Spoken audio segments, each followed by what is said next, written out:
Buenos días. ¿Me escuchan? Aunque no me hace falta micrófono. Que Dios los bendiga y feliz sábado para todos. Realmente me siento muy contento de estar aquí en esta mañana. Veo a varios que vi en Twinfall la otra vez que estuve. Me alegra verlos. No esperé encontrármelos aquí. Y veo muchas caras nuevas que no conocía. Primera vez que estoy aquí. En Twinfall he estado una sola vez. Quisiera regresar de nuevo. Me sentí muy bien allí. Y creo que aquí lo haga bien. Bueno, ya me estoy sintiendo bien desde que entré. Y realmente les quiero felicitar por algo. El templo está bien chiquitico, pero está bien bonito. Y me gusta mucho esta alfombra. Yo he llegado a templos que tienen la alfombra bien oscura. Y Dios no se equivoca. Cuando miramos para afuera la naturaleza, vemos algo. Y el mejor, sin dudas, diseñador del universo es Él. Y Dios no se equivoca cuando diseña las cosas. Miren para afuera para que vean que 3 colores van a ver simplemente. Verde, azul y blanco. Esos son los 3 colores que no son canzones. Imagínense que esto estuviera rojo aquí adentro, intenso todo. Que estuviera amarillo. ¿Quién aguanta? Que estuviera negro, un color carmelito. No, mira, verde, esa alfombra verde. Guau, desde que la vi. Y me encanta ese verde como verde limón. Es un color refrescante, relajante, como lo es el azul, como lo es el blanco. Y los psicólogos recomiendan mucho eso. Imagínense un hogar donde hayan conflictos, problemas, donde la gente tenga una tensión, donde tenga estrés, que tenga color rojo, color amarillo fuerte, pollito, como le dicen en Cuba, un color amarillo fuerte, eso que sería bien terrible. Entonces, pero qué lindo. Da gusto, da placer estar aquí, es un lugar bien acogedor. Que Dios los bendiga y siéntanse felices de tener un lugar tan bonito. A pesar de lo pequeñito que está, va a seguir creciendo, pero es bien acogedor. Y aparte, el amor de ustedes es bien acogedor también. Me siento muy a gusto. Es una bendición. Y me sorprendí cuando vi que Elden llegó también. Me siento muy contento de que haya llegado con los muchachos. Allá están. No había visto a Alison. Está escondida. Y al otro por allá tampoco lo había visto el otro que estaba. No quería soltar a papá. Es bueno eso. Parece que es más apegado a ti, el más chiquitico. Déjenme no ponerlos en celo. Gracias porque están aquí. Aquí están mis hermanos que vinieron conmigo. Ilva, que es de Nampa. No sé cuántos la conocen. Sé que la deben conocer muchos. Ya es adventista de muchos años y muy conocida por allá, por la zona de Nampa. Y por aquí está Jesús María. Va a la iglesia de Boise. Y aquí está Mari Carmen y su esposo Antonio o Tony. Ellos van a Nampa, aunque viven a media cuadra de la iglesia de Boise.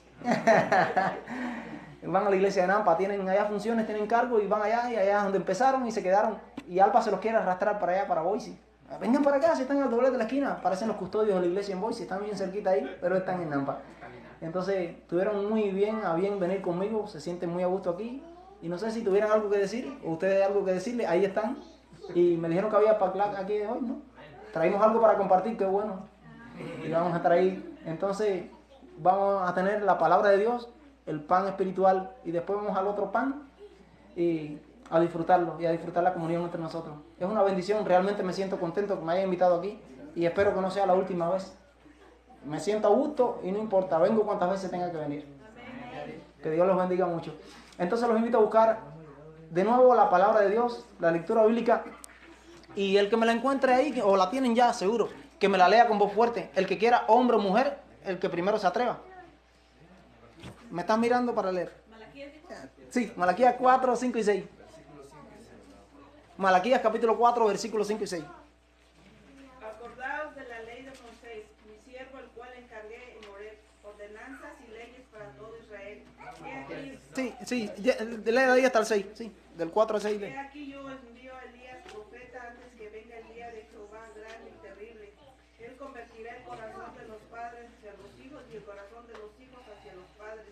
No sea yo que venga y hiera la tierra con maldición. Amén. Gracias. Palabra de Dios. El tema o el estudio de hoy, porque vamos a ir por varios pasajes de la Biblia. Me gusta cuando predico ir a la Biblia porque es la palabra de Dios. Y vamos a pasar por varios pasajes de la Biblia para entender el mensaje de esta mañana. Y lo he titulado El tercer Elías. Y realmente para adelantar, ese tercer Elías del tiempo final somos nosotros como remanente de Dios de este tiempo del fin. Y hay algo fundamental aquí en estos 2 versículos finales del capítulo, por cierto, final del libro de Malaquías y del final del Antiguo Testamento, por lo menos en cuanto al canon de la Biblia que nos llegó. Malaquías es el último libro del Antiguo Testamento según el canon que tenemos. El capítulo 4 es el último capítulo de su libro y estos son los 2 últimos versículos del libro de Malaquías. Y allí se habla acerca de un mensaje especial que Dios mismo está diciendo. Dice, he aquí que yo envío al profeta Elías antes que venga el día grande y terrible de Jehová. Él hará volver el corazón de los padres hacia los hijos y el de los hijos hacia los padres. No sea que yo venga y hiera la tierra con maldición. Y hay un mensaje fundamental allí, y es un mensaje de restauración de las familias. Es un llamado especial para nosotros en este tiempo final presentar ese mensaje maravilloso de la verdad presente de los tres ángeles. Y dentro de ese contexto, una de las cosas fundamentales, como dice allí, aunque no vamos a detenernos allí, vamos a ver otros aspectos, pero quiero que analicen y mediten allí. Uno de los llamados especiales para nosotros, como remanente de Dios del tiempo del fin, es ser restauradores del hogar, de la familia, de la relación de los padres con los hijos, de los hijos hacia los padres. Dice que Él hará volver el corazón de los padres hacia los hijos y el de los hijos hacia los padres. No sea que yo venga y hiera la tierra con maldición. Pero hay algo que sucede en el Antiguo Testamento y conocemos, que el pueblo judío no aceptó a Cristo como el Mesías. Hoy en día no lo ha aceptado como el Mesías todavía. Los que se dicen israelitas, que siguen siendo de la nación de Israel, que siguen siendo judíos, que se siguen circuncidando, y no aceptaron a Jesús, como dice Juan, a los suyos vino, a lo suyo vino, a lo suyo vino, y los suyos no le recibieron. Y vemos que rechazaron a Jesús, lo crucificaron, lo mataron, y Él le dio 3 años y medio más de oportunidad para que lo aceptaran como el Mesías Dios. Y aún así, cuando apedrearon a Esteban, se acabó la oportunidad y el tiempo para el pueblo judío como nación elegida por Dios. Y entonces allí el evangelio pasó de una manera especial a los gentiles. Y los judíos como individuos se pueden salvar. Y hay muchos que son cristianos. Y se van a salvar muchos. Pero como nación dejó de ser la nación elegida y favorecida por Dios cuando despreciaron completamente la oportunidad al final de las 70 semanas de Daniel capítulo 9. En el año 34, con el apedreamiento de Esteban, se acabó la oportunidad del pueblo judío como nación para aceptar a Cristo como el Mesías y ser el pueblo elegido por Dios para cumplir la misión que Dios tenía encomendada para ellos. Y esa misión pasó a nosotros. Y la tenemos nosotros. Nosotros somos el verdadero Israel, porque somos el Israel espiritual, los hijos de la fe, como lo fue Abraham. Su fe fue contada por justicia.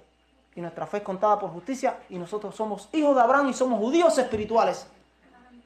Porque nuestro corazón es el que ha sido circuncidado, no el prepucio, como era circuncidado en aquellos tiempos.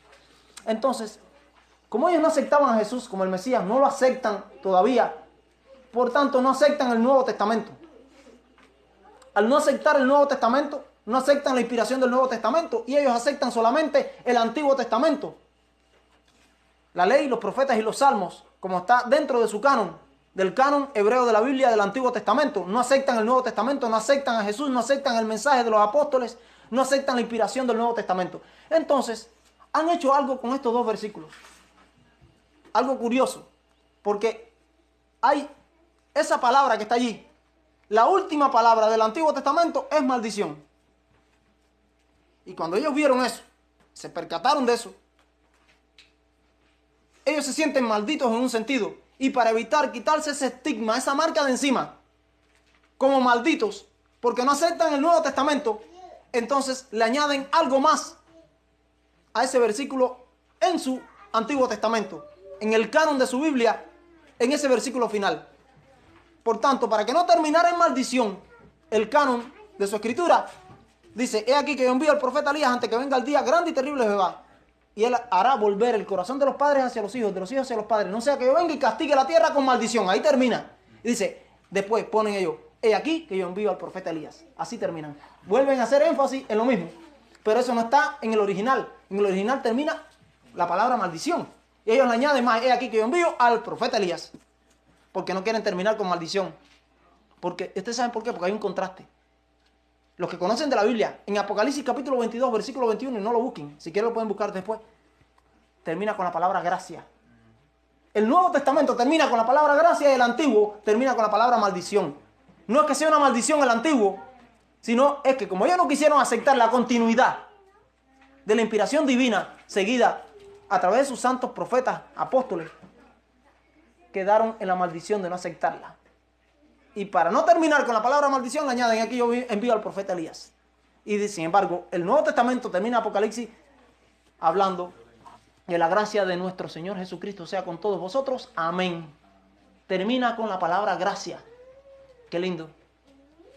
Porque eso es lo que Dios quiere para nosotros, concedernos su gracia de una manera especial. Entonces, en estos dos versículos, y vamos a hablar en esta mañana de tipos y antitipos. Algunos aquí quizás no conozcan esa terminología. Muchos adventistas que son adventistas ya la conocen, cristianos de tiempo. No sé quién sea visita aquí, quién haya escuchado, por eso estoy remitiendo esta palabra. Un tipo simboliza algo, es una sombra, una copia de una realidad. Nosotros mismos somos la realidad y cuando el sol nos da y se proyecta la sombra, ese es un tipo de nosotros. Es decir, que no es nosotros mismos, nosotros somos de carne, hueso y sangre, somos reales y lo que se proyecta es la sombra. Eso es lo que simboliza los tipos en la Biblia. Una copia, una sombra, una tipología del antitipo que es la realidad. Es decir, cuando se habla de antitipo es la realidad y la sombra o el tipo simboliza o tipifica esa realidad que un día había de cumplirse. Y este es el caso que pasa en la historia de Elías, que es la que vamos a ver esta mañana. Y yo los invito, antes de ir allí, yo quiero leer una cita que fue la que me inspiró a preparar este estudio, que ahorita hablaba la muchacha que estaba aquí, ella, acerca del estudio que estaba hablando de los 8 remedios naturales que están ahí. Apréndanse la palabra, adelante. Y apréndanse lo que es muy importante, interesante. Ella hablaba acerca del libro La Temperancia. No sé, en un momento tú citaste el libro La Temperancia, que ahí está esto, en el libro La Temperancia. Ella habló del libro La Temperancia. Esta cita está en el libro La Temperancia, de Elena de White, en la página 81. Los que la quieran la pueden anotar. Ese libro yo me lo leí en el año 99, marzo del año 99. Nunca lo había visto. Yo vengo de Cuba. En Cuba, ahora que hay libros del espíritu y profecía, después que se cayó el campo comunista, la Unión Soviética, se desmerengó el campo socialista, y entonces aquello se volvió un desastre total. Cuba se quedó prácticamente colgada en el aire, ya no dependía del campo socialista. Entonces, sin relaciones con los Estados Unidos de ningún tipo, sin relaciones con el campo capitalista, estaba la guerra fría entre el campo socialista, el campo comunista, y era un conflicto tremendo, pero Cuba se sentía muy confiada porque tenía la Unión Soviética, la superpotencia socialista, que la tenía como la niña de sus ojos aquí en el hemisferio occidental. Pero de buena primera, en el 89 cae el muro de Berlín, en Alemania, y empezó a desmerengarse todo el campo socialista, y ya para el año 91 se había desintegrado la Unión Soviética, la Unión de Repúblicas Socialistas Soviéticas. Todas las repúblicas se dividieron y terminó en lo que es la Federación Rusa, Ucrania, Azerbaiyán, Uzbekistán, todas esas repúblicas que son mayormente musulmanas. Y entonces, sucede algo en todo esto. Cuando nosotros analizamos, en Cuba no llegaban estos libros. En Cuba tú tenías una Biblia en aquellos años 70, 60, 80 y tenías que tener cuidado. Predicabas el Evangelio, te ponían 5 años preso por proselitismo. Había una ley que era proselitismo. Si tú nada más que entregabas un folleto, entregabas una Biblia, predicabas a alguien, 5 años preso y después adentro te ponían con lo peor de la sociedad. Con lesbianas, con prostitutas, con homosexuales, ponían a los cristianos ahí. Principalmente en cárceles de alta seguridad con reos, los peores de la sociedad, para que pasaran más trabajo, pero Dios estaba enviándolo ahí para que predicara a esa gente. Dios sabe las cosas. Y entonces, el libro La Temperancia lo vi por primera vez, yo me bauticé en el 96, y lo vi en el año 99. Y a partir de allí decidí cambiar mi estilo de vida. Un libro maravilloso, un libro que se lee poco, del que se habla poco, ese, el consejo sobre el régimen alimenticio, todas estas cosas, muy importante que sigan estudiando esto, muy interesante, temas que se hablan poco en la iglesia adventista ya, lamentablemente. Y el brazo derecho del mensaje del tercer ángel de la reforma pro salud, como el tema de la justificación por la fe. Pero sin embargo, cuando leí este libro me encontré esa cita y fue la que me llamó la atención, por eso les digo esto, y la inspiración a preparar este tema, y se las voy a compartir. La Temperancia, página 81, y me la encontré después en el cuarto comentario bíblico adventista, en la página 1157. Está repetida esa cita allí, en el cuarto comentario bíblico adventista, página 1157. Pero está en La Temperancia, en la página 81. Y dice así, se la leo. Dice, la obra de Juan fue predicha por el profeta Malaquías. Malaquías capítulo 4, versículos 5 y 6. Juan el Bautista salió con el poder y el espíritu de Elías para preparar el camino del Señor y para hacer volver a la gente a la sabiduría de los justos. Dice ahora, la parte que me interesa.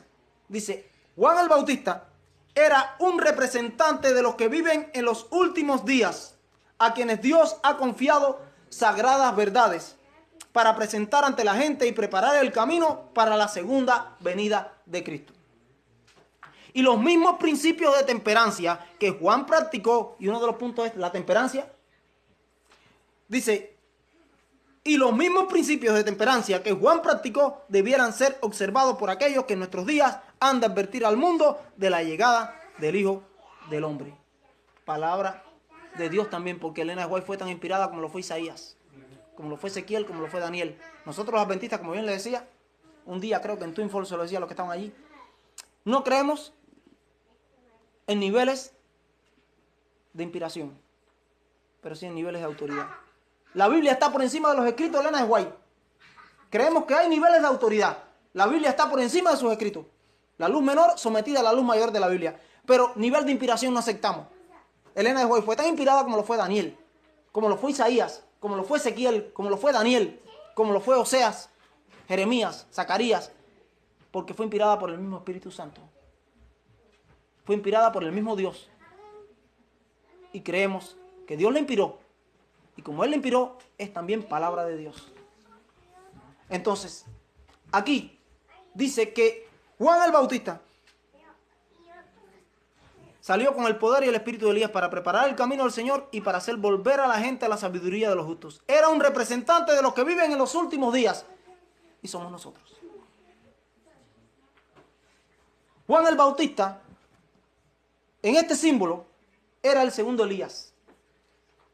Y Jesús mismo lo dijo en un momento. En Mateo capítulo 11. Allí está, del versículo 10 en adelante hasta el 14 creo que es. En Mateo 11, 10 al 14. Entonces cuando estaban preguntando a Jesús, le dijo, no, si Elías ya vino y ustedes no lo conocieron. Y dice, hablaba de Juan el Bautista. Porque Juan el Bautista vino con el poder y el espíritu que Elías lo acompañó en el pasado. Era un símbolo. Pero sin embargo, nosotros que vivimos en los últimos días, y yo les voy a decir algo más, me voy a atrever más. Elías, el tisbita, el de los días de Acab y Jezabel, el Elías que conocemos de la historia de la Biblia, el que fue llevado vivo al cielo. Aunque él fue el original, Elías se llamó Elías, la historia de él es la original en ese sentido. Sin embargo, Elías era un tipo de nosotros. Realmente el real Elías somos nosotros, porque es el poder y el espíritu de Elías lo que a Dios le importa. El poder y el espíritu que le dio para predicar el mensaje en sus días fue el mismo que le dio Juan el Bautista, que vino en el poder y el espíritu de Elías. Y nosotros también venimos en el poder y el espíritu de Elías que le pertenece a Dios. Y Elías y Juan el Bautista en su ministerio, en su vida, nos tipificaban a nosotros, nos simbolizaban a nosotros como pueblo de Dios del tiempo del fin, con el mismo mensaje que tenemos que dar al mundo, semejante al que ellos dieron. Y en esta mañana vamos a analizar 10 puntos de la vida de Elías en su ministerio, en su predicación, para comparar y ver la tipología o el símbolo de Elías en su ministerio en relación con nosotros, que somos el remanente de Dios, que estamos cumpliendo realmente lo que la Biblia dice. No es decir, yo soy porque soy. No, si tú me dices que tú eres, demuéstrame que tú eres quien eres, pero con evidencias. Entonces, cualquiera puede decir, no, yo soy Elías. Nuestro movimiento es Elías. Nuestra iglesia es el Elías del tiempo del fin. Es el que dice y Malaquías. Es el que dice el libro de la temperancia. No. Hay que demostrar cómo nosotros estamos cumpliendo lo que Elías hizo sin querer cumplirlo. Simplemente porque Dios nos tenía ese alineamiento profético a nosotros como movimiento para cumplir con este mensaje y con este ministerio semejante al de Elías. Entonces los invito a buscar el primer libro de Reyes, que allí comienza en el capítulo 17 del primer libro de Reyes, comienza la historia de Elías. Primer libro de Reyes, capítulo 17, del versículo 1 en adelante, y vamos a ver varios puntos por arribita, un poquito corriendo, para después darle la aplicación. Primer libro de Reyes, capítulo 17. Y dice allí, capítulo 17 del primer libro de Reyes, en el versículo 1 y 2. Entonces Elías, espero que lo encuentren. Entonces Elías tisbita, que era de los moradores de Galaad, dijo a Acab, vive Jehová Dios de Israel, en cuya presencia estoy, que no habrá lluvia ni rocío en estos años, sino por mi palabra. Y vino a él palabra de Jehová, diciendo, y sigue hablando. Primer punto, ahí está en el versículo 1. Elías predice un tiempo de angustia para la nación de Israel como consecuencia de la apostasía que había en la nación de Israel. Como consecuencia de esa relación político-religiosa entre el rey Acab, que era el rey de Israel, con Jezabel, que era una princesa fenicia. Era de Sidón, de la zona de Sarepta, por allá donde estaba la viuda que vamos a ver más adelante, a donde Elías fue. Ella era extranjera, adoraba a los Baales, adoraba a Cera, no adoraba al Dios verdadero. Y sin embargo, el rey Acab, que conocía la voluntad del verdadero Dios, conocía su palabra, se unió en yugo desigual. Y hubo un maridaje político-religioso allí, una mezcla que trajo la apostasía total en la nación de Israel. Y esto como consecuencia trajo la crisis y la ira de Dios sobre la tierra de Israel debido a la apostasía. Y Elías, como hombre de Dios, como profeta de Dios, comienza a proclamar, comienza a dar el mensaje y comienza a advertir en su mensaje que venía un tiempo de angustia, un tiempo de crisis como consecuencia de la apostasía que estaba viviendo la nación de Israel. Él lo predice. Sigue adelante el punto número 2. Vamos al punto número 2 que está en el versículo 3. Dice, apártate de aquí y vuélvete al oriente. Dice, porque viene del versículo 2, dice que vino la palabra de Jehová, diciéndole, apártate de aquí, le dice Jehová a Elías, y vuélvete al oriente, al este, y escóndete en el arroyo de Querib, que está enfrente del Jordán. Beberás del arroyo que yo te he mandado a los cuervos que te den allí de comer. Y él fue e hizo conforme a la palabra de Jehová, pues se fue y vivió junto al arroyo de Querib, que está enfrente del Jordán. Y los cuervos le traían pan y carne por la mañana, y pan y carne por la tarde, y bebía del arroyo. Dice, pasados algunos días se secó el arroyo, porque no había llovido sobre la tierra. Vino luego a él palabra de Jehová diciendo, levántate, vete a Sarepta de Sidón, y mora allí. He aquí que yo he dado orden allí a una mujer viuda que te sustente. Punto número 2. Primero, punto número 1, repaso. Vamos llevándolo en mente. Elías anuncia un tiempo de angustia, de crisis para la nación de Israel, para el pueblo de Dios, para el mundo de sus días, debido a la apostasía, debido al rechazo de Dios. Elías lo anuncia. Y entonces Dios lo llama y se lo lleva. Pero aquí Elías, después, en medio de esa crisis, cuando a todo Israel, a los que estaban en la apostasía, estaban en crisis, le faltaba el alimento, Dios alimentó a su siervo milagrosamente. Le dio la promesa y por medio de cuervos le daba pan y le daba agua. Y después se secó el arroyo de Querib al cabo de 6 meses, dice aquí.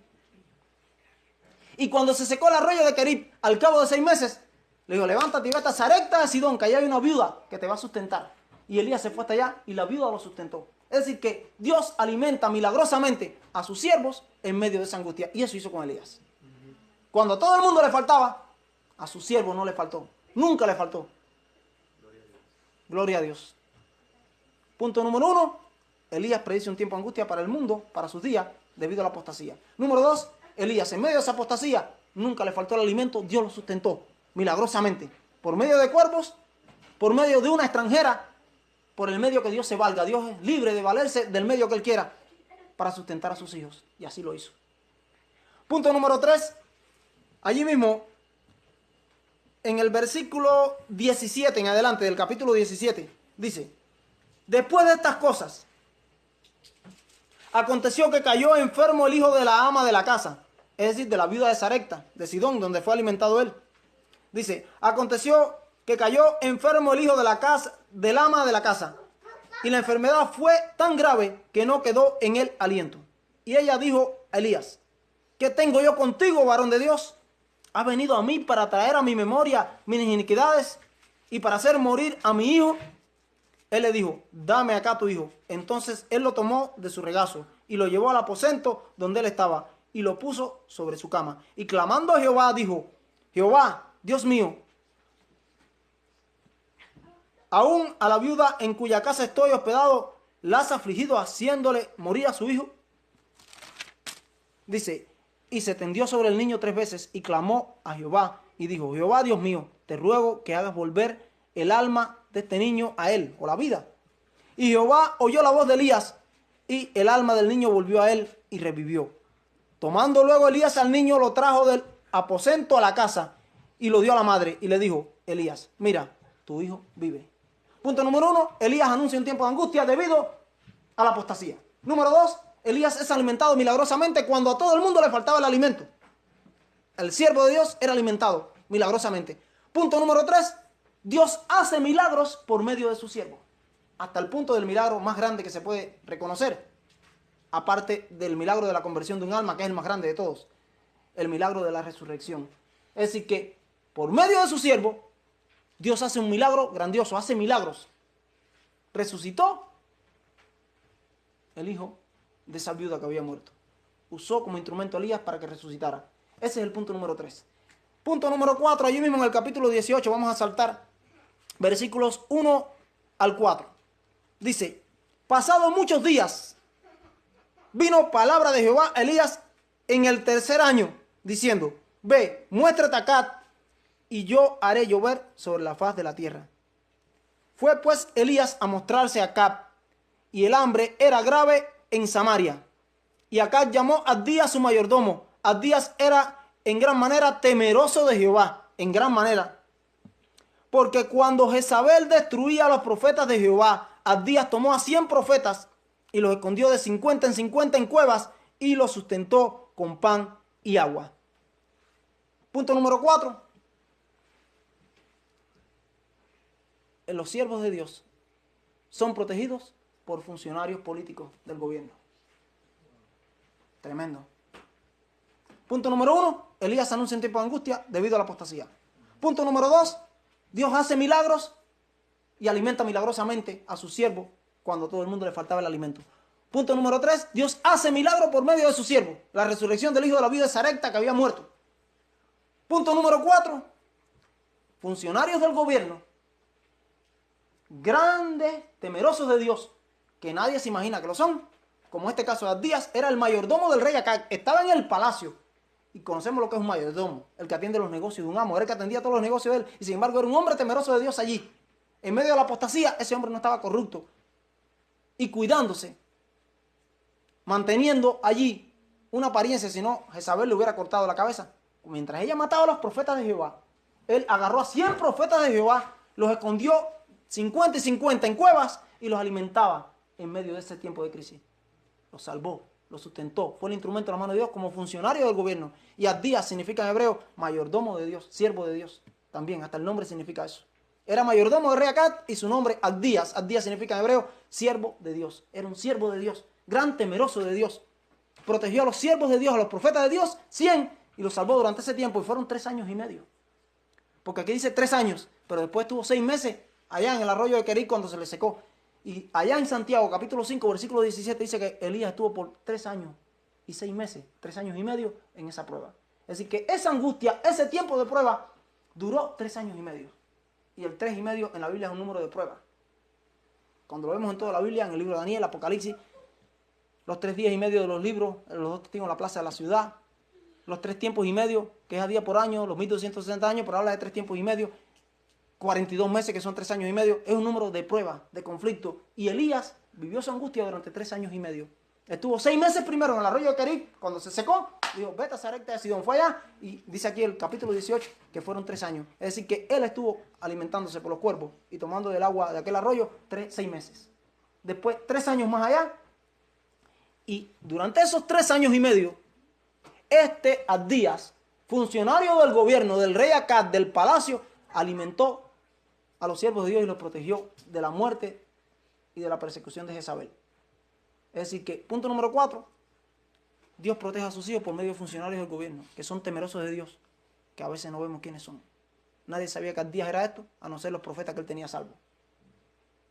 Punto número 5, vamos a saltar, volar varios versículos, y vamos al versículo 14 del capítulo 18. Dice allí, y ahora dices tú, ese es Acab con Elías, ve, di a tu amo, aquí está Elías para que él me mate.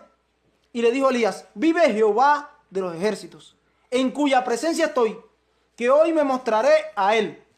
Entonces Abdías fue a encontrarse con Acab y le dio aviso, y Acab vino a reencontrarse con Elías. Cuando Acab vio a Elías, le dijo: ¿eres tú el que turbas a Israel o el que perturbas a Israel?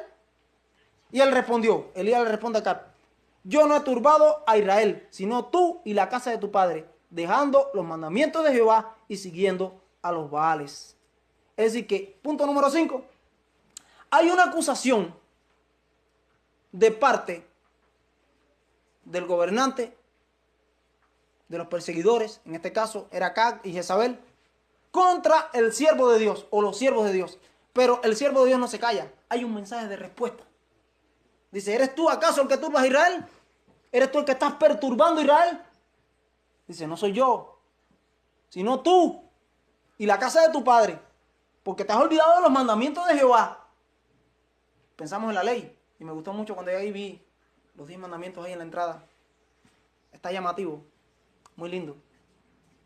Dice: tú que te has apartado de los mandamientos de Jehová y has seguido a los Baales. Pero ustedes saben quién era Baal específicamente. Los invito a buscar Segunda de Crónicas, el segundo libro de Crónicas, y el que me lo encuentre que me lo lea. Segundo libro de Crónicas, capítulo 34, versículo 4. Segundo libro de Crónicas, capítulo 34, versículo 4. Para que vean quién es Baal, quién era Baal. Sí, conocemos de Baal y todo lo demás, pero ahí está definido quién era Baal. Segundo libro de Crónicas, capítulo 34, verso 4. El que me lo encuentre que me lo lea. Para que vea qué fue lo que Elías realmente le dijo y lo que él entendió. Porque es necesario entender el tipo y el antitipo de lo que pasa y por qué nosotros somos el tercer Elías. Segunda de Crónicas 34:4. Si quiere que me lo lea, ya lo encontré. Y derribaron delante de él los altares de los Baales e hizo pedazos las imágenes del sol que estaban puestas encima. Despedazó también las imágenes de acera y las esculturas y estatuas de fundición, y las desnudó y esparció el polvo sobre los sepulcros de los que les habían sacrificado. Muchas gracias. ¿Qué es lo que había encima de los altares de Baal? ¿Imágenes de qué? Del sol. ¿Y eso no les dice algo a ustedes? Y Elías le dijo: ¿eres tú que te has olvidado de los mandamientos de Jehová? Y vamos a pensar en la ley moral, los 10 mandamientos, el decálogo. Te has olvidado del decálogo, te has olvidado de la ley de Dios, donde está el sábado del cuarto mandamiento. Y estás siguiendo a los Baales, estás siguiendo al sol. Adoración al sol. Baal era el dios sol de los fenicios. Por eso Jezabel, que era fenicia, venía de Sidón, de la zona de Sarepta, por allá, al norte de Israel está. Y es por donde está Siria, más arriba hoy en día. Venía de esa zona y adoraban a Baal, adoraban al sol. Baal era el dios sol de los paganos de toda la tierra de Canaán, de toda esa área de ahí.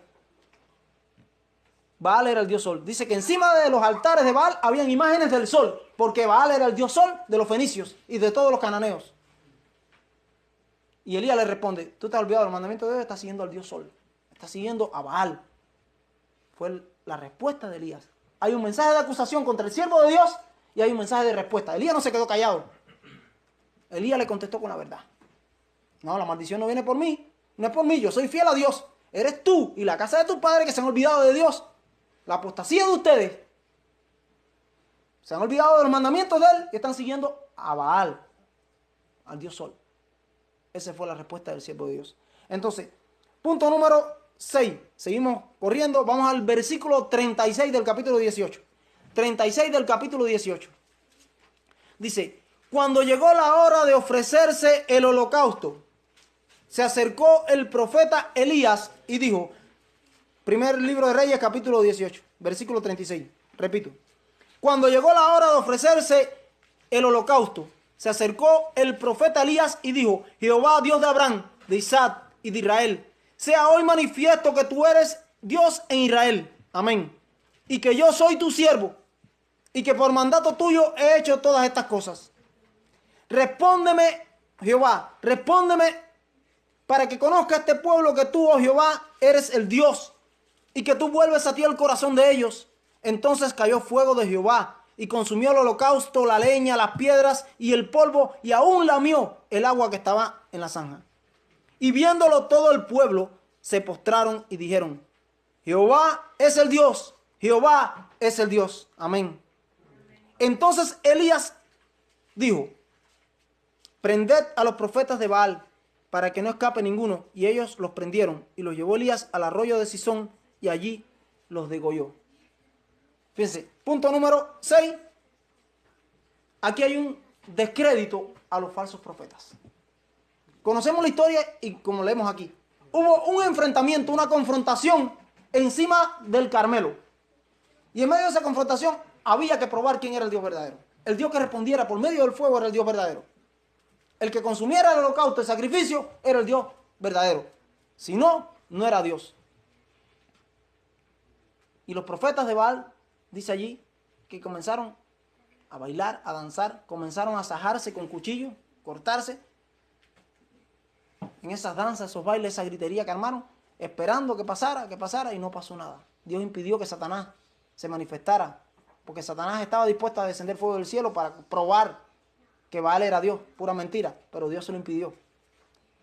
Y entonces, cuando todo eso pasó, estuvieron hasta el mediodía, y Elías un poco fue irónico, se burló de ellos, como vemos ahí, dice, a lo mejor el Dios de usted está haciendo su necesidad, así decía, por eso que no responde, debe estar en el baño, era lo que decía. Y entonces, seguían danzando hasta que se cansaron y no pasó nada. Y entonces, al final, Elías se levanta bien sencillo, sin gritería, sin hablar lengua, sin danzar, como algunos dicen, sin salterío, sin nada de esas cosas. Elías simplemente se tiró de rodillas, oró a Dios y descendió fuego del cielo y consumió, dice que hasta el agua que estaba en la zanja, el polvo, todo, no quedó nada, no quedó ni por quién llorar, como se dice en Cuba, no quedó ni una piedra. Todo fue barrido, demostrando que ese fuego era divino, porque otro fuego no consume la piedra, no consume el polvo. Ese fuego fue fuego divino, fuego de Dios, fuego eterno. Ese fuego descendió del cielo y consumió todo, hasta abajo, hasta lo último, no quedó nada. Ni cenizas creo que quedó. Entonces se demostró que Dios es Jehová. Pero hay algo curioso en esta historia. Yo buscando en la concordancia Strong, el significado del nombre Elías. Elías significa Jehová es Dios. ¿Y ustedes saben qué significa Jezabel? Baal es Dios. Y me sorprendió. Aún en los nombres había una confrontación. Ella decía que Baal era Dios y estaba queriendo demostrar que Baal era el Dios verdadero. Y Elías en su nombre demostraba que Dios era el Dios verdadero. El nombre Elías significa en hebreo Jehová es Dios. Y Jezabel significa Baal es Dios. Aún en los nombres hay una confrontación. Era como un ring de boxeo. Dos esquinas, la esquina roja y la esquina azul.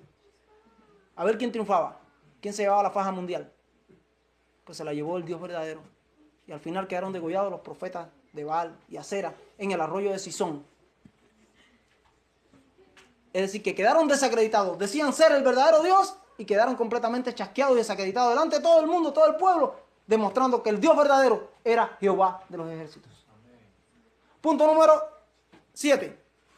Ahí mismo está en el versículo 41 en adelante, dice: entonces Elías dijo a Acab: sube, come y bebe, porque una lluvia grande se oye. Tremendo, qué fe la de Elías. Dice, una lluvia grande se oye, y no estaba cayendo agua. Él sabía que ya venía la fe de Elías. Dice, una lluvia grande se oye. Acab subió a comer y a beber, y Elías subió a la cumbre del Carmelo, y postrándose en tierra, puso su rostro entre las rodillas, y dijo a su criado: sube ahora y mira hacia el mar. Y él subió y miró, y dijo: no hay nada. Y él le volvió a decir: vuelve 7 veces. Fíjate, es tremendo. Elías dice, una gran lluvia se oye. Y todavía no había orado a Dios en ese momento. Él sabía que iba a pasar. Lo tenía, la fe que tenía Elías. Se tira de rodillas y empezó a orar. Y le dijo a su criado: vete allá y asómate. Y mira hacia el occidente, hacia donde está el mar. A ver si tú ves algo, una nube. No veo nada. Dice que 7 veces lo hizo. Perseverancia en la oración. Y cuando la 7ª vez se levantó, dice el versículo 44. A la 7ª vez dijo: yo veo una pequeña nube, como la palma de la mano de un hombre, que sube del mar. Y él dijo: ve y di a Acab: unce tu carro y desciende para que la lluvia no te ataje. Tremendo. El siervo de Dios ora por la lluvia y la lluvia cae. No había lluvia hasta que el siervo de Dios no oró. Pero cuando el siervo de Dios oró, por medio de su fe, oró pidiendo la lluvia, y vino la lluvia, y vino el chaparrón, y vino la tempestad, y cayó el agua que en 3 años y medio no había caído. Ustedes se imaginan, terrible, ni pensar una sequía de 3 años y medio. No caía ni una gota de agua en 3 años y medio. Hasta el arroyo de Querib se secó. Yo no sé cómo tomaban agua allí, dónde la resolvían, dónde la buscaban. Tremendo, 3 años y medio sin que cayera una gota de agua. Y el puro sol que hace en esa zona del Medio Oriente. Terrible. A veces lo leemos y a veces pasamos ligeramente porque no hemos vivido eso. Pero terrible. Tener 3 años y medio de sequía a ese nivel. Una crisis total. Y es lo que estaba pasando allí. Entonces el siervo de Dios ora por la lluvia y la lluvia viene. Punto número 8. Vamos ahí al capítulo 19. Del versículo 1 al 4. Dice: Acab dio a Jezabel la nueva de todo lo que Elías había hecho y de cómo había matado a espada a todos los profetas. Entonces envió Jezabel a Elías un mensajero diciendo: Así me hagan los dioses y aún mañana, si mañana a estas horas yo no he puesto tu persona como la de uno de ellos. Viendo pues el peligro, se levantó y se fue para salvar su vida, y vino a Beerseba, que estaba en Judá, y dejó allí a su criado. Y él se fue por el desierto un día de camino, y vino a él, y sentado debajo de un enebro, y descansando, y deseando morir, se dijo: Basta ya, oh Jehová, quítame la vida, pues yo no soy mejor que mis padres. Entonces, punto número 8, Elías es perseguido por Jezabel. Un decreto de muerte en contra del siervo de Dios. Jezabel lo persigue para matarlo, con un decreto de muerte. Y Elías tiene que salir huyendo. Y se metió en una cueva. Sale huyendo de Jezabel. Y punto número 10, los invito a buscar Segundo Libro de Reyes, capítulo 2, versículo 11. Segundo Libro de Reyes, capítulo 2, versículo 11. Y de aquí vamos a saltar a la aplicación. Segundo de Reyes, capítulo 2, versículo 11. ¿Qué sucedió? ¿Qué le pasó? Un texto muy conocido. El que lo encuentre, que lo lea. Segundo Libro de Reyes, capítulo 2, versículo 11.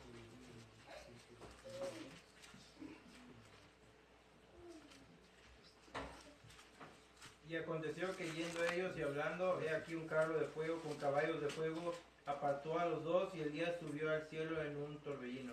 Amén. Gracias. ¿Qué le pasó a Elías? Fue llevado vivo al cielo. El siervo de Dios es llevado vivo al cielo, no ve muerte. Como decía Elena White en La Temperancia, como decía Malaquías capítulo 4 y 5, en versículos 5 y 6, dice: He aquí yo envío al profeta Elías antes que venga el día grande y terrible de Jehová. Él hará volver el corazón de los padres hacia los hijos, de los hijos hacia los padres, no sea que venga yo y castigue la tierra con maldición. Y entonces dice La Temperancia que era un tipo de lo que vivía en los últimos días, Juan el Bautista y Elías, toda una relación. Es decir, que era un tipo, una sombra, una copia de la realidad que somos nosotros como movimiento del tiempo del fin, con un mensaje y un ministerio semejante al de Elías. Dios quiere derramar su espíritu y su poder sobre nosotros de la misma manera como lo hizo sobre Elías, para que vayamos en el poder y en el espíritu de Elías a dar el mensaje que Elías dio a este mundo. La iglesia adventista, desde sus orígenes, cuando surgimos, hace unos años atrás nos decían medio locos. Ahora muchos no nos lo dicen, porque se está cumpliendo y estamos viendo en nuestros días muchas de las cosas que predijimos como movimiento.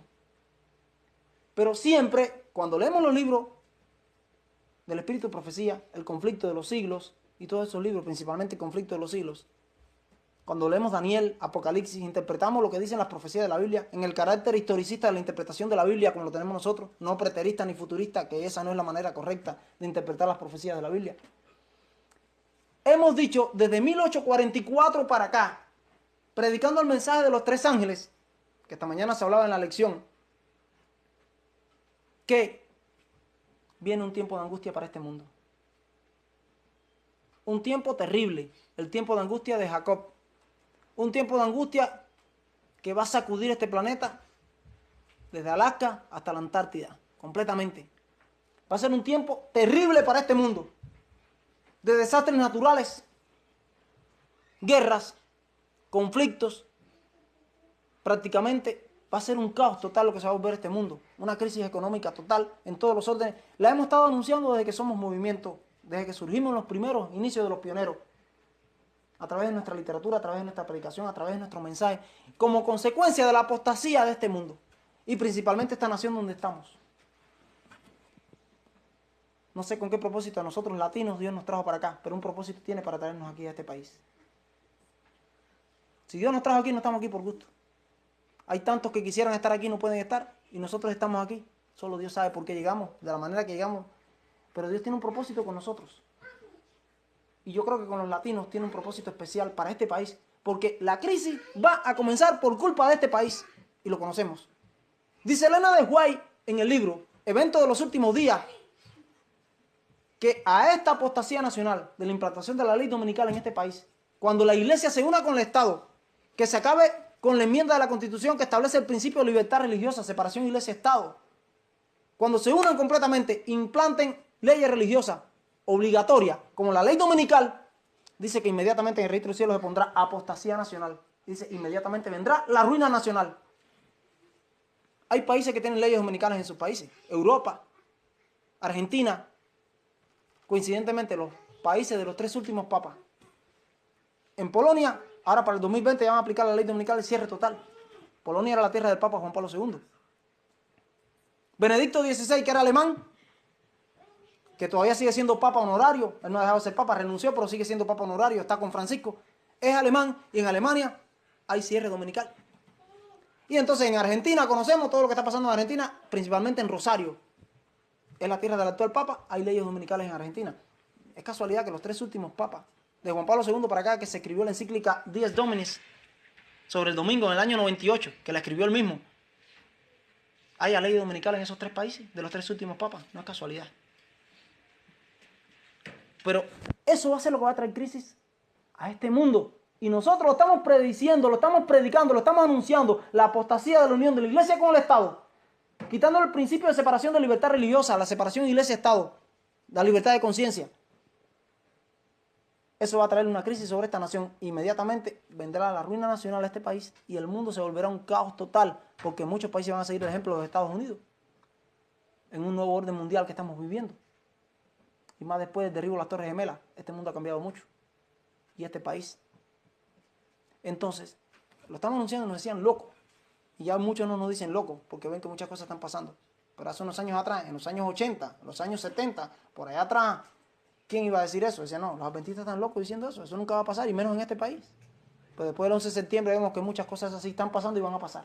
Y ya no hay duda. Como Elías, estamos anunciando ese tiempo de angustia debido a la apostasía. Pero entonces, Elías fue alimentado milagrosamente. Cuando vino la crisis,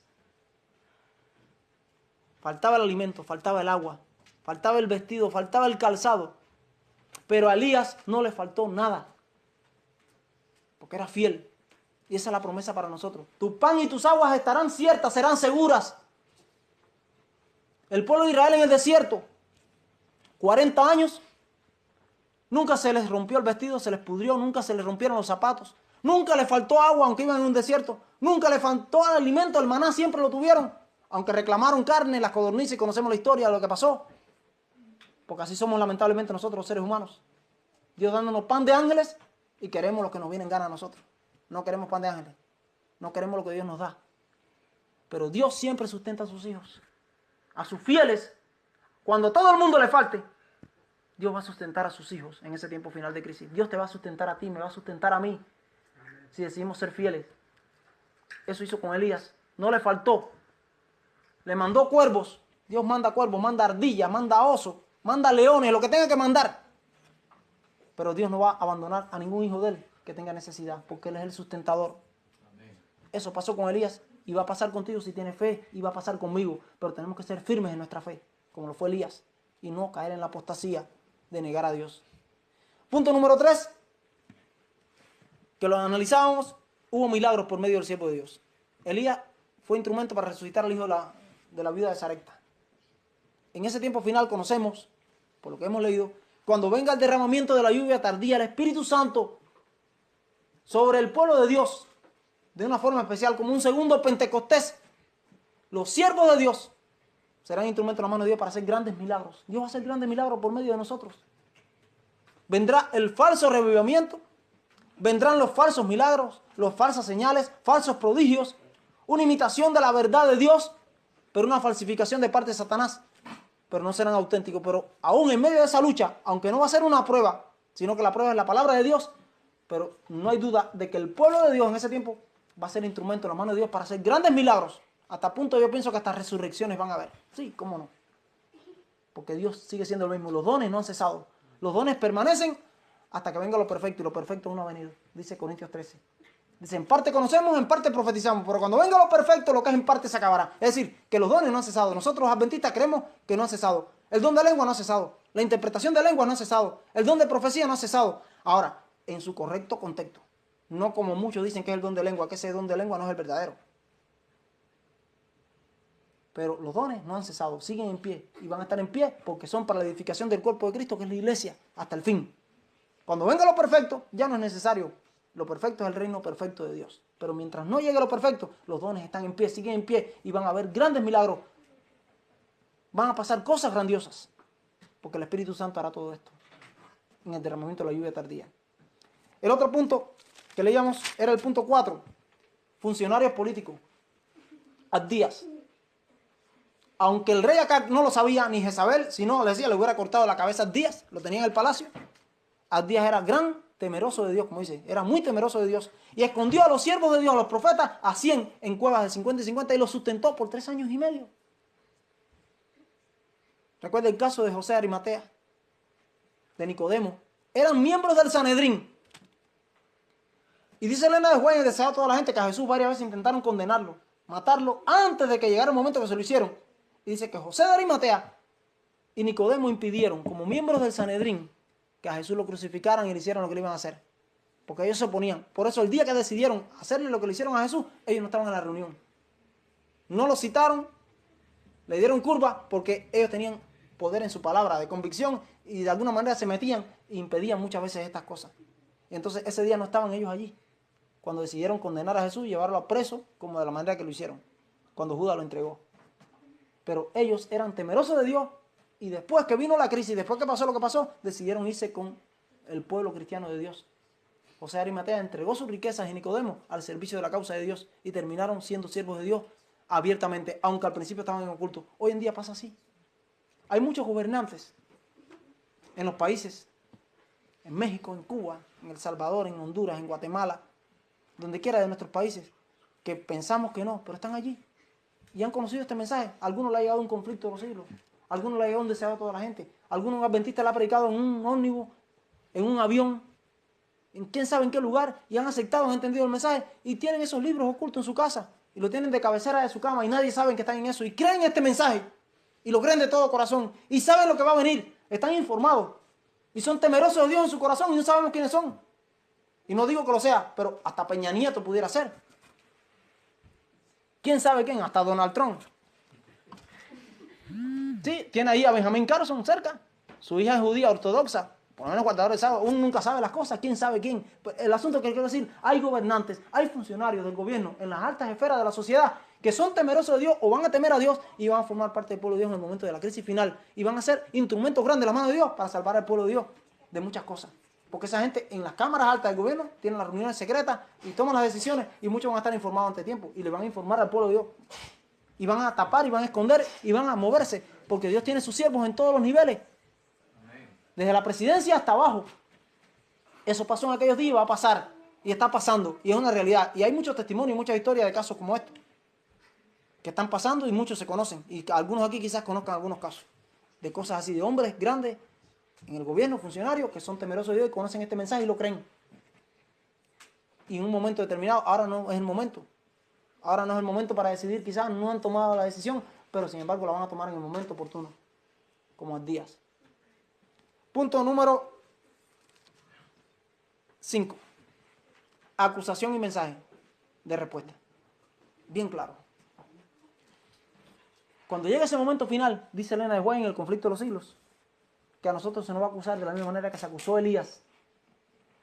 Cuando todos los males y desastres estén viniendo sobre el mundo, la crisis económica total está acabando el planeta Tierra, que sea un caos total, volcanes, tsunamis, terremotos, huracanes, guerra, todo, ya que esté todo convulsionando el planeta, porque va a estar convulsionando entero, va a ser terrible vivir sobre este planeta dentro de poco, y eso no está muy lejos.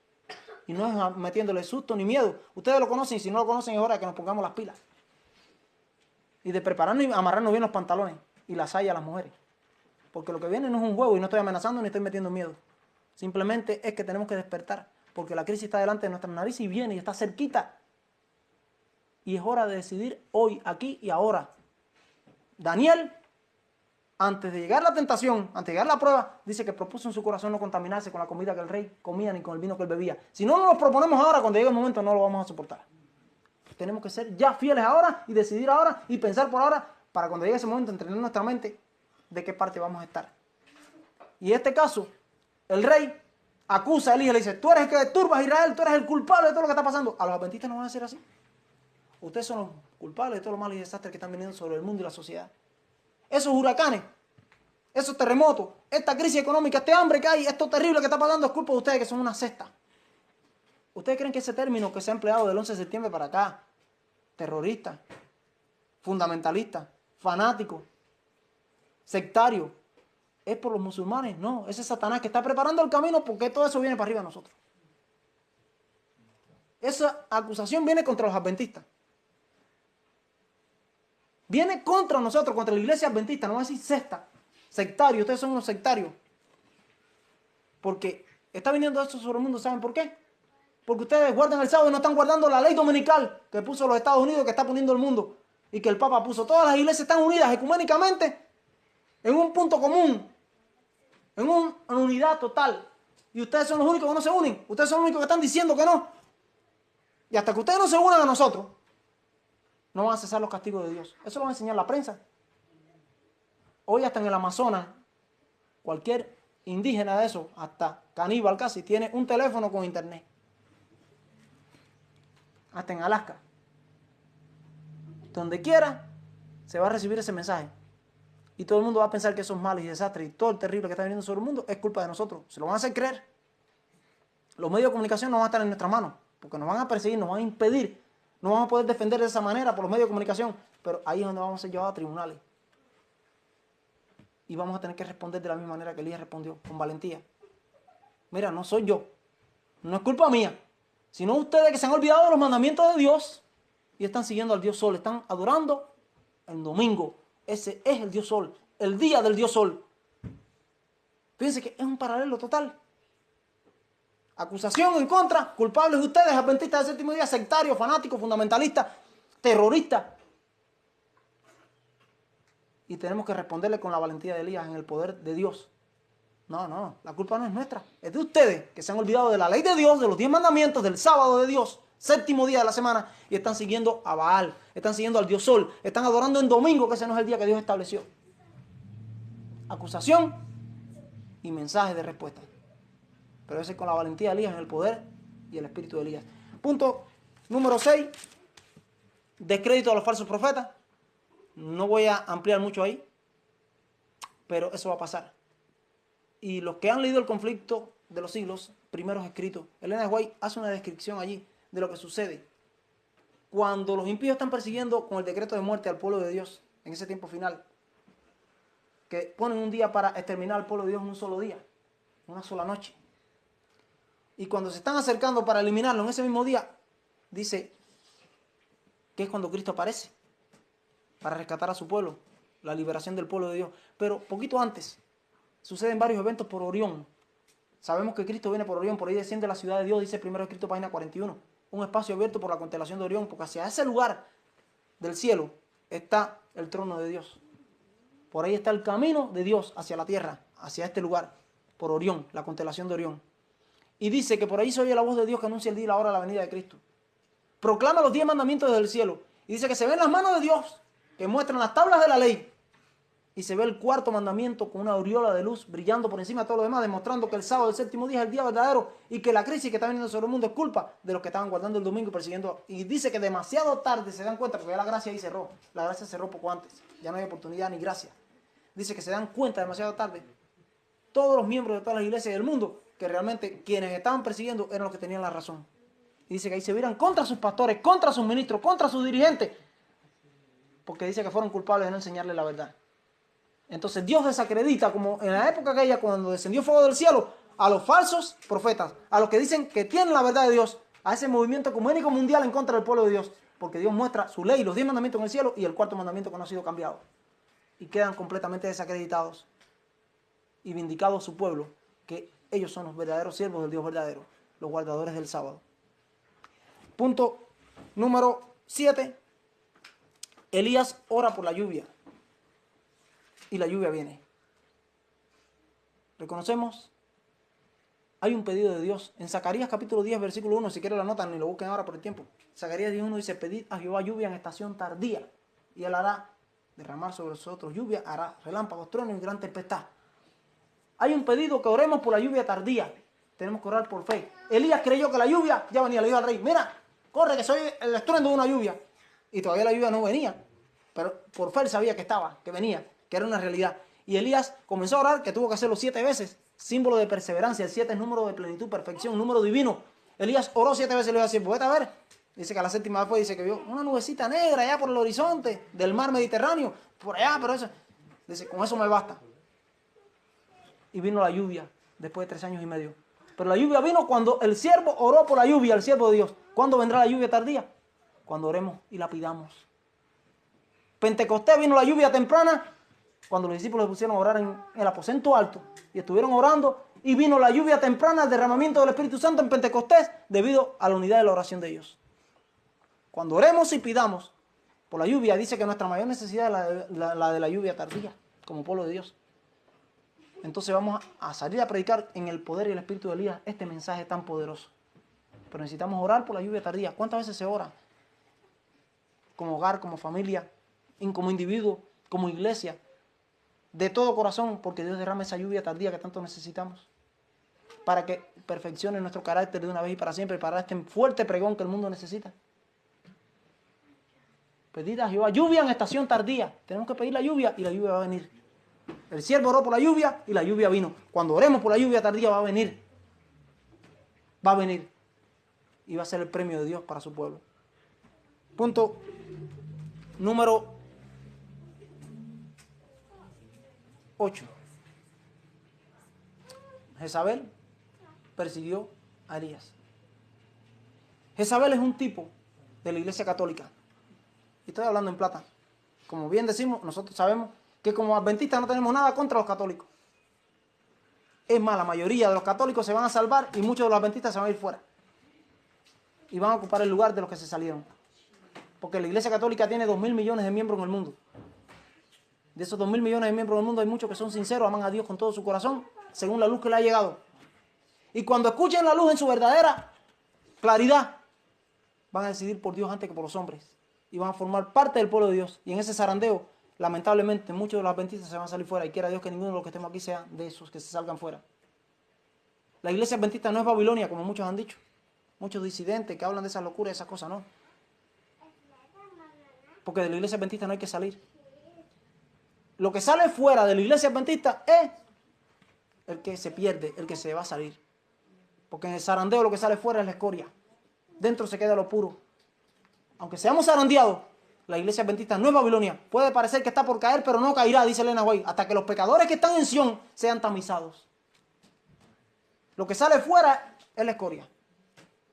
No hay que salir fuera. Aunque veamos cosas terribles que están pasando y pasan. De dirigentes, pastores, a todos los niveles. Y los conocemos y sabemos. Pero hay mucha infiltración en la iglesia adventista. Hay muchos que viven y están viviendo de los panes y los peces. Quieren solo ser pagados por el salario. Y digo de pastores y todo. Y ustedes saben que es verdad y no estoy hablando en plata. Pero no tenemos que ser parte de ellos. Pero de la iglesia adventista no hay que salirse. Porque esta es la iglesia verdadera. Es el pueblo llamado por Dios para dar este último mensaje. Y la escoria es la que va a salir fuera en el zarandeo. Para que la iglesia se quede pura. Y eso va a pasar. Entonces, Jezabel, una mujer en la Biblia, conocemos bien, Apocalipsis simboliza en lenguaje profético a una iglesia. Una mujer pura, la iglesia pura, Apocalipsis 12. Una mujer falsa, Apocalipsis 17. La mujer impura, que representa a Babilonia la Grande, la madre de la ramera, que representa el sistema católico, apostólico y romano, la iglesia papal. No al católico como tal, sino al sistema. Está hablando de un sistema. Y Jezabel en la Biblia, cuando vamos al mensaje de las 7 iglesias, Apocalipsis, tienes allí a Jezabel, en el mensaje de Tiatira. Esa mujer que enseña a mi siervo a comer cosas sacrificadas a los ídolos, a cometer fornicación. Esa representa el periodo de la Edad Media. El periodo de Tiatira representa la iglesia en la Edad Media del año 538 hasta el año 1517, cuando comenzó la Reforma Protestante. Y Jezabel es la iglesia católica. ¿Y por qué simboliza la iglesia católica Jezabel? Hay una mujer idólatra. Sabemos la idolatría que hay en el catolicismo. Fornicaria, porque fornica con los reyes de la tierra. Eso es la fornicación espiritual. Relación iglesia-estado, política religiosa. Es un poder político religioso. Conocemos el Vaticano, la Santa Sede, como le llaman, que es una ciudad-estado. Tiene un gobierno temporal y tiene un gobierno espiritual. Unión iglesia-estado. Entonces, y es perseguidora del pueblo de Dios, de los siervos de Dios. Conocemos la Edad Media, todo lo que hizo, cuántos mató, cuántos mártires. Es increíble, a veces nos sorprendemos de los millones que murieron en las 2 guerras mundiales. La Primera Guerra Mundial murieron 10 millones de personas, del año 14 al 18, 1914 al 18. Y en la Segunda Guerra Mundial murieron 50 millones de personas. Cuando sumamos los millones entre las dos guerras mundiales, fueron 60 millones de personas los que murieron en las dos guerras mundiales. Terrible, 60 millones de personas. Y todo el mundo se alarma, ¿verdad? Y pasaron el otro día, en el siglo XX, he terminado el otro día. 60 millones de muertos. Tremendo. Pero cuando nadie analiza lo que mató la Iglesia Católica en la Edad Media, el estimado es de 75 a 120 millones. Fíjate, el mínimo, no vamos a tirar los 120 millones, porque se ha perdido el cálculo, por ahí anda, un aproximado. De 75 a 120 millones de mártires, martirizados por la Iglesia Católica, por el sistema papal, por solo predicar la verdad de Dios, por creer en la Biblia. Y el mínimo número, vamos a darlo en 75 millones, exceden 15 millones a los dos que murieron, a los 60 millones que murieron en las dos guerras mundiales. Entonces, wow, como diría Paciencia, 75 millones. Entonces, bien criminal. Y una mujer falsa, representada por Jezabel, persigue al siervo de Dios Jezabel, y en el tiempo final la que nos va a perseguir es la Iglesia Católica, es la principal, el sistema papal. Ahí está todo el tipo y la tipología cumplida. Y entonces, termino con este último punto, que se relaciona con el otro que habíamos leído en Segunda de Reyes. Dice que Elías, hablando y relacionando con la lluvia, dice que a la séptima vez le dijo al siervo, vete. Y fíjate a ver, dice que, mira lo que le dice el siervo, dice, escuchen esto, ¿cómo dice? Es increíble. Dice, a la séptima vez dijo, yo veo una pequeña nube como la palma de la mano de un hombre que sube del mar. Y él dijo, ve y di a Acac, unce tu carro y desciende para que la lluvia no te ataje. ¿Qué dice? Yo veo una nube como la mitad de la palma de la mano. Es lo que veo. ¿Usted sabe qué simboliza eso? Y lo conocen ya, yo sé que algunos ya, la mente se le conectó. Es la señal de la venida de Cristo. La señal de la venida del Hijo del Hombre. En Mateo capítulo 24, versículo 29 al 31, dice allí que lo último que sucede es que verán en el cielo la señal del Hijo del Hombre viniendo en la nube del cielo con poder y gran gloria. Pero ¿cuál es la señal del Hijo del Hombre? El pueblo de él la reconoce, su pueblo fiel, y nosotros la reconocemos porque Dios inspiró a Elena White para decir cuál era la señal. Y la señal es esa misma. Y está aquí en el conflicto de los siglos, en el capítulo 41. Dice la cita, en el capítulo 41 del conflicto de los siglos, que se llama la liberación del pueblo de Dios. Dice la cita aquí, que está en la página 698 del conflicto de los siglos, los que están anotando, conflicto de los siglos 698. Miren lo que dice Elena White describiendo esos eventos. Dice, desde el cielo se oye la voz de Dios que proclama el día y la hora, ese es por el espacio abierto en Orión, de la venida de Jesús, y promulgaba a su pueblo el pacto eterno, los 10 mandamientos.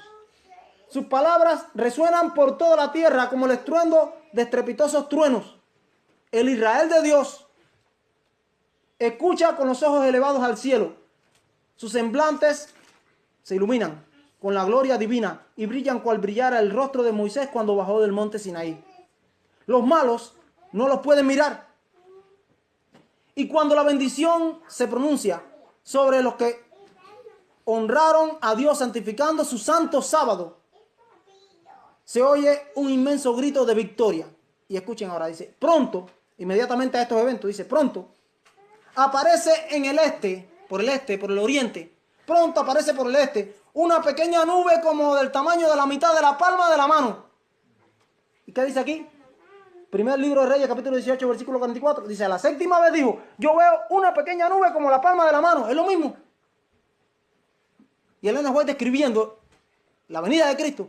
Cuando está escribiendo, dice que pronto el pueblo de Dios ve por el este una pequeña nube como la mitad de la palma de la mano.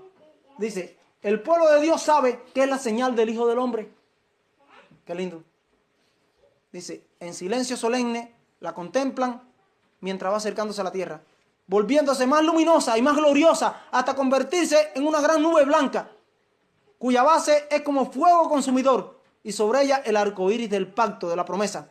Jesús marcha al frente como un gran conquistador. Ya no es más varón de dolores ni experimentado en quebranto, que haya de beber el amargo cáliz de la ignominia y de la maldición. Victorioso en el cielo y en la tierra, viene a juzgar a vivos y a muertos. Fiel y veraz, en justicia juzga y hace guerra. Y los ejércitos que están con él en el cielo le seguían. Apocalipsis 19, 11, 14. Con cantos celestiales, los santos ángeles en inmensa, innumerable muchedumbre le acompañan en el descenso. El firmamento parece lleno de formas radiantes. Millones de millones y millares de millares. Ninguna pluma humana puede describir la escena. Ni mente mortal alguna es capaz de imaginarse todo este esplendor. Su gloria cubre los cielos y la tierra se llenó de su alabanza.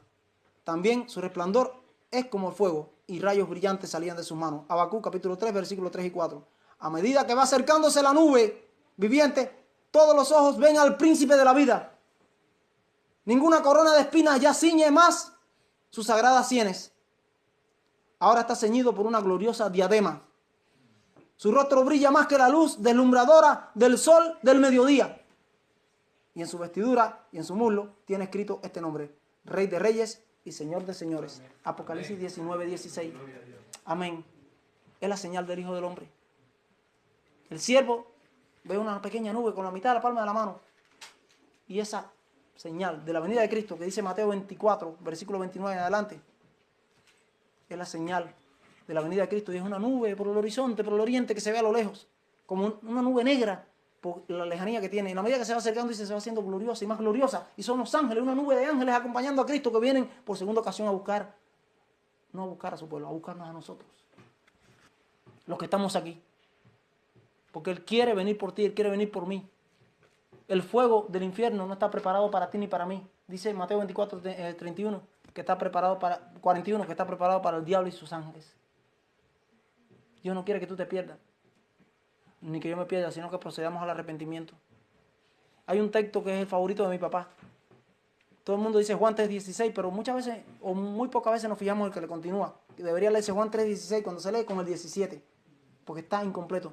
Porque dice Juan 3:16, el texto muy conocido, que no hay cristiano que no se sepa. Porque de tal manera amó Dios al mundo que ha dado su Hijo unigénito para todo aquel que en Él cree no se pierda, mas tenga vida eterna.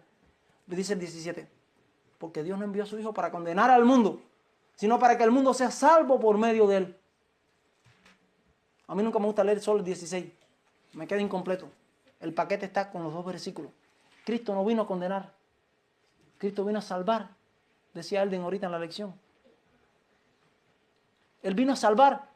Él no quiere la muerte del impío, sino que el impío se vuelva a su mal camino y que viva. Él quiere salvarnos. Él viene a buscarnos. Y esa nube se está acercando. Y por la fe como Elías tenemos que creer que ya viene. Y pedir que venga.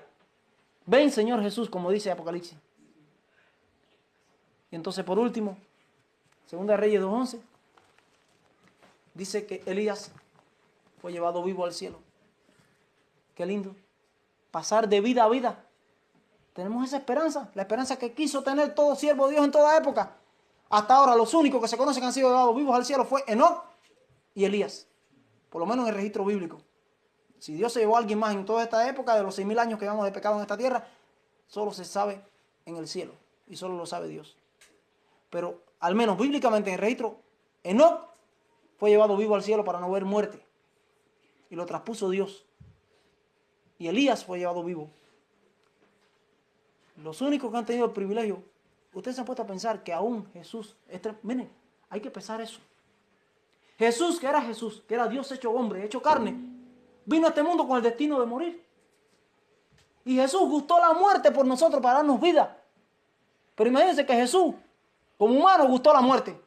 Y digo gustó, es decir, que la aprobó, no es que le gustó. Y nos va a liberar a nosotros de ver la muerte algún día. Es un privilegio tan grande, increíble. Aún Él, siendo el Dios eterno, se hizo humano y pasó por la muerte. Y nosotros no tenemos por qué pasar por la muerte porque Cristo está viniendo y podemos estar vivos cuando Él venga. Y quiere llevarnos vivos al cielo. Se llevó a Elías vivo al cielo. Y nosotros tenemos esa oportunidad de ser llevados vivos al cielo como Elías. Porque Él viene pronto, sin ver la muerte. Lo importante es estar con Él allá. Pero lo más lindo del caso es que podamos pasar toda esta crisis final que queda sin ver la muerte y pasar de vida a vida. Nunca morir. ¿Tú sabes lo que es nacer para nunca morir? Jesús nació para morir. Vino para morir. Jesús sabía su destino, sabía que iba a morir. Pero para darte vida a ti, darme vida a mí. Y termino con una cita que siempre me ha gustado. Está en el deseo de toda la gente, en la página 20. El otro día le daba un libro a Jesús María y se la ponía de dedicatoria. El deseo de toda la gente. Dice, por ti consiente el Hijo de Dios en llevar la carga de culpabilidad. Por ti saquea el dominio de la muerte y te abre las puertas del paraíso. Él, el expiador del pecado, soporta la ira de la justicia divina y por tu causa se hizo pecado. Y dice allí, Cristo fue tratado como nosotros merecemos. a fin de que nosotros pudiésemos ser tratados como Él lo merece. Fue condenado por nuestros pecados en los cuales no participó, a fin de que tú y yo pudiésemos recibir su justicia en la cual no participamos. Él sufrió la muerte nuestra a fin de que nosotros pudiésemos recibir la vida suya. Por su llaga fuimos nosotros curados. Gloria a Dios. Dios quiere salvarte, pero Dios quiere que tú seas Elías. Dios quiere restaurar tu vida, tu familia, tu hogar, la relación con tus hijos. Es nuestro mensaje. Nos está preparando para el encuentro con Él. Y como siempre digo, como dice Amós, y tú, Israel, prepárate para el encuentro con tu Dios. Que Dios nos bendiga y preparémonos para el encuentro con nuestro Dios.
Amoroso Padre Celestial, gracias te damos, Señor, porque estamos ante tu presencia. Agradecemos, Señor, por el hermano que nos dio la lección y aprendemos, Señor, que tu venida está pronto. Amén, Señor. Gracias, Padre Santo, porque tú nos bendices y ayúdanos, Señor, en todo el recorrido de nuestras vidas, que podemos anunciarte que tu venida está cerca. Amén. Gracias, Padre, porque nos escuchas. En el nombre de Cristo Jesús. Amén.